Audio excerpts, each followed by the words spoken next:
Hello जी, hello, good morning, नमस्कार, राम राम। आज है 13, कौन सी 13 आज 13 जून 2021 है और हमें दिल्ली बसंत विहार में आज कुछ ऐसी करनी है कि कल न्यूज़ आई थी कि हिमाचल में जो है ना RT-PCR ख़त्म कर दिया है। मतलब कि कल 14 तारीख है, 14 तारीख से वो रूल लागू होगा हिमाचल के अंदर। किसी भी टूरिस्ट को, किसी भी घुमक्कड़ को, किसी को भी हिमाचल में एंट्री करने के लिए RT-PCR किसी भी तरह की कोरोना रिपोर्ट की ज़रूरत नहीं पड़ेगी। तो ये एक बड़ी क्रांतिकारी खबर है आज के टाइम में। उत्तराखंड में तो अभी देखो RT-PCR ज़रूरी है, लेकिन हिमाचल का चक्कर ये है कि RT-PCR की ज़रूरत नहीं है, लेकिन ऑनलाइन रजिस्ट्रेशन करना पड़ेगा। तो हम रजिस्ट्रेशन का लिंक उसमें डिस्क्रिप्शन में दे देंगे, आप देख लेना। नहीं भी देंगे, अगर वो लिंक काम नहीं करेगा तो आप गूगल से सर्च कर लेना। उत्तराखंड में अभी है चक्कर, RT-PCR की भी ज़रूरत है, रजिस्ट्रेशन की भी ज़रूरत है। तो हम जो पर्सनली क्यों नहीं करना चाहते RT-PCR, मतलब कि अपना टेस्ट। एक तो यार हमें हॉस्पिटल की आदत नहीं पड़ी कभी भी, मतलब आदत कि हम कभी ज़िंदगी में हॉस्पिटल गया ही नहीं। मैं जब से मैंने होश संभाला है तब से मैं हॉस्पिटल ही नहीं गया कभी। 10 साल की सर्विस में एक दिन की भी मैंने मेडिकल लीव नहीं ली। और जिस टाइम मैंने रिजाइन दिया उस टाइम मेरे अकाउंट में 150 के करीब मेडिकल लीव पड़ी हुई थी और वो सारी की सारी ख़त्म हो गई, उनको कोई मतलब नहीं। तो अब मुझे समझ में आ रहा है कि अगर मैं अपनी 10 साल की सर्विस में मेडिकल लीव ले लेता, नकली वो बन जाते हैं, नकली मेडिकल सर्टिफिकेट बन जाते हैं बड़े आराम से, 2, 4, 5, 10, 20 दिन के। तो मुझे ऐसा लग रहा है कि मुझे ले लेने चाहिए थे। तो उससे मेरी EL बचती तो वो EL फिर आगे चल के मोनेटाइज हो जाती है, उसके पैसे मिल जाती है। और 150 EL के पैसे, मतलब कि 150 का मतलब वो 5 महीने की सैलरी मिलती है मुझे। कितना मज़ा आता है भाई। नकली तो मेडिकल सर्टिफिकेट बनवाना था, बन जाता आराम से। चलो कोई बात नहीं, मैं आपको नहीं कह रहा हूँ, सुझाव तो मैं नहीं दूंगा, क्योंकि फंस जाते हैं तो फिर वही नौकरी भी चली जाती है। सरकारी नौकरी बड़ी मुश्किलों से मिलती है, तो नौकरी पर दाग लग जाता है। तो मैं तो यही सुझाव दूंगा कि आप लोग ऐसा मत करना। मैंने भी इसी वजह से ऐसा नहीं किया था। तो ये तो चलो मजाक की बात थी। तो मैं बता रहा था कि मैं कभी हॉस्पिटल गया ही नहीं, कभी मैंने टेस्टिंग कराई नहीं ज़िंदगी में। केवल एक बार मैंने अपने शुगर टेस्ट कराया था, ब्लड टेस्ट, जब नौकरी लगी थी, वो मजबूरी थी। उसके अलावा मैंने कभी नहीं किया। मुझे नहीं पता मेरे ब्लड में शुगर है नहीं है, क्या है। मस्त चल रही है ज़िंदगी बिना किसी टेस्टिंग के। तो मैं अब टेस्टिंग भी किस लिए करानी है आज? कोरोना के लिए। और वो मतलब कि हिमाचल जाना है, उत्तराखंड जाना है, इसलिए टेस्टिंग करानी है ना। कुछ दिन बाद ये सारे बैन ख़त्म हो जाएंगे, हम तब चले जाएंगे। 1.5 महीने से हम दिल्ली में पड़े हुए हैं। उत्तराखंड इसलिए नहीं जा रहे कि भाई टेस्टिंग की ज़रूरत है, हिमाचल इसलिए नहीं जा रहे कि भाई वहाँ पे टेस्टिंग की ज़रूरत है। हम तो ना कराते जी टेस्टिंग, जाना होगा तो करानी पड़ेगी, और टेस्टिंग नहीं कराने तो नहीं जाएंगे हम। तो अब हिमाचल में टेस्टिंग वगैरह ख़त्म कर दी। हो सकता है कहीं पे रैंडम टेस्ट हो जाए। उत्तराखंड में भी बॉर्डर पे सुनने में आ रहा है कि रैंडम टेस्ट हो रहे हैं, सभी का टेस्ट नहीं हो रहा है, रैंडम चेकिंग हो रही है, सभी की चेकिंग नहीं हो रही है। तो अभी हम कुछ दिन बाद निकलेंगे उत्तराखंड के लिए। उम्मीद है उत्तराखंड का ना 15 तारीख को कुछ रूल आएगा, तो शायद वहाँ पे भी RT-PCR ख़त्म कर दें। देखते हैं, 15 की जैसी भी खबर होगी हम आपको बताएंगे, और हमसे पहले आपको पता चल जाए तो भाई आप हमें बता देना। एक चीज़ और भी है, ये वीडियो जो है ना आज 13 जून 2021 की है, और आज के टाइम में ये कंडीशन है जो हमने अभी बताई है। 6 महीने बाद कुछ और कंडीशन होगी, हो सकता है 6 महीने बाद, 1 साल बाद ये सारे के सारे रूल हटा ले, एकदम से फ्री मूवमेंट शुरू हो जाए, रजिस्ट्रेशन की भी ज़रूरत ना पड़े, है ना। तो भाई आप डेट देख लेना, क्योंकि ये वीडियो तो हमेशा रहेगी, 10 साल बाद भी रहेगी। तो कहीं आप ये वीडियो में सुन के, वीडियो में देख के कहीं आप अपनी टेस्टिंग कराने ना चले जाना। अपने विवेक से काम लेना, अपनी बुद्धि से, अपनी अकल से काम लेना। कई बार होता है ना कि जी नीरज ने बताया था और कि हिमाचल में जो है ना ऐसे ऐसे रजिस्ट्रेशन की ज़रूरत है, और हम तो रजिस्ट्रेशन करवाएंगे। तो ये आज के टाइम में ज़रूरत है भाई। हो सकता है 1 महीने बाद ये भी ज़रूरत भी ख़त्म हो जाए, हो सकता है 6 महीने बाद ख़त्म हो जाए। तो इस बात का भी ध्यान रखना। लेकिन अभी एक चक्कर और भी है। लोकल लोग जो है ना, वहाँ के पहाड़ों के लोकल लोग, वहाँ पे ग्राम पंचायत बहुत ही मतलब ताकतवर होती हैं। और स्टेट गवर्नमेंट ने तो रूल बना दिया, मतलब कि स्टेट गवर्नमेंट ने एक बैन लगाया था कि जी ऐसे ऐसे स्टेट में आप एंट्री करोगे, रूल नहीं कह सकते उसको, बैन कहेंगे, कि जी एक बैन लगाया था कि जी आप अगर स्टेट में ऐसे ऐसे एंट्री करोगे तो आपको ऐसे ऐसे ये प्रक्रियाओं का पालन करना पड़ेगा, आपको रजिस्ट्रेशन करना पड़ेगा, आपको RT-PCR कोरोना टेस्ट करवाना पड़ेगा, वगैरह वगैरह। अब वो बैन धीरे धीरे हटा रहे हैं। तो ज़रूरी नहीं है कि लोकल पंचायत आपकी, हो सकता है लगाए रखे बैन, हो सकता है लोकल पंचायत आपको 7 दिन के लिए, 14 दिन के लिए स्कूल में क्वारंटाइन भी कर लें। तो आप जहाँ पे भी जा रहे हो, देखो हिमाचल से बैन हट गया है, तो आने वाले टाइम में और जो थोड़े बहुत बैन और लगे हुए हैं, अदर स्टेट में बैन लगे हुए हैं, सारे के सारे सब हट जाएंगे धीरे धीरे।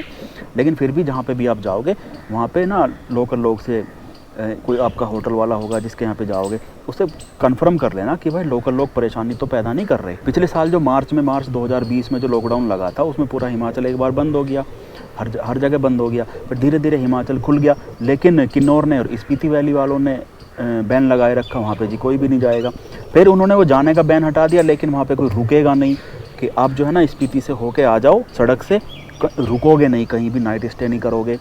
फिर स्पीति दिसंबर में या फिर जनवरी में या शायद फरवरी में, हाँ मुझे याद आया, फरवरी में स्पीति वैली ने बैन हटा दिया कि आप जो है स्पीति वैली आ सकते हो, ठहर भी सकते हो। लेकिन किब्बर गांव वालों ने बैन लगाए रखा, तो वो आज तक बैन लगा हुआ है। उसके बाद फिर ये मार्च अप्रैल में फिर से कोरोना का केस बढ़ गया, तो अब से फिर तो इस चीज़ का भी ध्यान रखना। हम हिमाचल उसमें विकासनगर उत्तराखंड में रहते थे, तो पिछले साल हम जून जुलाई में चले गए विकासनगर के आसपास मटोकी गांव की तरफ।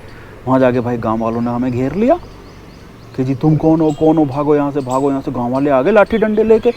हमने उन्हें दिखाया भाई देख हम विकासनगर के ही हैं, कोई पेशेंट ना है, हम कोई अछूत आदमी ना है। वो गांव वाले मानने ही ना, सीधे कहने को तो सीधे साधे होते हैं, बस थे बेचारे सीधे साधे ही थे। बट उन्होंने रूल बना रखा था जी बाहर का कोई नहीं आएगा, बस रूल था जी बाहर का कोई नहीं आएगा। अब भगा दिया उन्होंने हमें। हमने वो वीडियो वगैरह तो नहीं बनाई, मटोगी की वीडियो बनाई हमने, लेकिन उस घटना की वीडियो नहीं बनाई थी। फिर एक सांकरी गांव है जी, सांकरी गांव केदारकंठा के लिए फेमस है। अब सांकरी गांव में और आसपास के सारे गांवों में सारे के सारे लोग, टोटल पॉपुलेशन केदारकंठा पे हरकीदून यानी कि ट्रैकिंग पर डिपेंड है। तो उन्होंने बड़ा स्वागत करा इस चीज़ का कि आओ भाई आओ, सब लोग आओ। ऐसा भी होता है जहाँ पे टोटल पॉपुलेशन अगर ट्रैवलिंग पे डिपेंड हो। अब मनाली में क्या है कि ज़्यादातर होटल चलते हैं लीज पे। लीज वाले कौन है? दिल्ली के, पंजाब के, हरियाणा, मतलब हिमाचल से बाहर के हैं। तो लोकल लोगों को उसका टूरिज्म से उतना फ़र्क पड़ता नहीं है। लोकल लोग अपने अपने कामों में बिजी हैं। किसी ने अपनी ज़मीन, अपना प्रॉपर्टी लीज पे दे दी, उसे पैसे मिल गए, उसे क्या फ़र्क पड़ रहा है टूरिस्ट आए ना आए। तो कई जगहों पे ऐसी, भले ही आपको लग रहा हो कि वो मनाली में टूरिज़्म बहुत बड़ा है, ज़बरदस्त है टूरिज़्म, बहुत बड़ी पॉपुलेशन टूरिज़्म पर डिपेंड भी है, लेकिन लोकल लोगों को ज़्यादा फ़र्क नहीं पड़ता कि स्पीति वैली में नहीं जाएंगे, एक साल से कोई टूरिस्ट नहीं जा रहा, क्या फ़र्क पड़ रहा है किसी को। गवर्नमेंट सब्सिडी भी दे रही है, वो थोड़ा सा अलग तरह का एरिया है ना, तो वहाँ पे रहने वालों को गवर्नमेंट सब्सिडी भी देती है, नौकरी में प्रायोरिटी मिलती है, और खेती वगैरह चली रही है। स्पीति में ज़्यादा खेती नहीं होती, लेकिन दूसरी जगहों पर सेब की खेती होती है ज़बरदस्त। सारी चीज़ें चल रही हैं, उन्हें कोई फ़र्क नहीं पड़ना। लोकल लोगों को जिनके पास पैसे हैं, उन्होंने अपने होटल बनाए और लीज पे दे दिए, उनके पास लीज आ गई। अब अगले के पास टूरिस्ट आए ना आए, उन्हें कोई फ़र्क नहीं पड़ना। तो ऐसा भी होता है, ये मत सोचना कि लोकल लोग एकदम से स्वागत करेंगे टूरिस्टों का, ना, कोई ना करना। तो जहाँ पे भी जाओगे मेरा यही सुझाव है, होटल वाले से, लोकल लोगों से कंफर्म करके ही जाना। जैसे कि मैं अजीत सिंह के यहाँ जाना चाहता हूँ, हमारे दोस्त हैं अजीत सिंह पहलवान मनाली के पास, उन्होंने इसी तरह का लीज पे एक कुछ प्रॉपर्टी ले रखी है, तो मैं उनके पास जाना चाहता हूँ। उन्होंने कहा भाई आ जाओ, गांव वाले परेशान नहीं कर रहे हैं, ठीक है। किन्नौर में हमारे एक दोस्त है अमन आहूजा, उन्होंने भी लीज पे प्रॉपर्टी ले रखी है। मैं उनसे पूछता हूँ भाई आऊँ क्या? उन्होंने कहा बिल्कुल भी मत आना, लोकल लोगों ने कई लेयर में बैरिकेटिंग कर रखी है, आने नहीं देंगे लोकल लोग। एक बात और चल रही है उत्तराखंड में चार धाम यात्रा की। देखो अभी बाहर वालों के लिए, हर किसी के लिए, उत्तराखंड में भी और उसमें उत्तराखंड वालों के लिए भी और बाहर वालों के लिए भी, सभी के लिए चार धाम यात्रा बिल्कुल बंद है एकदम। सुनने में आ रहा है 15 तारीख से उत्तराखंड के लोगों के लिए शायद चार धाम यात्रा खोल दें। तो अगर आप उत्तराखंड से बाहर के हो तो अभी तो चार धाम के इरादे छोड़ दो, मतलब जून में तो छोड़ दो, उसके बाद कोई बात होगी तो पता चल जाएगा, हम बता देंगे। चार धाम की हमारे पास बहुत सारे लोग पूछते भाई चार धाम जाना है क्या कंडीशन है।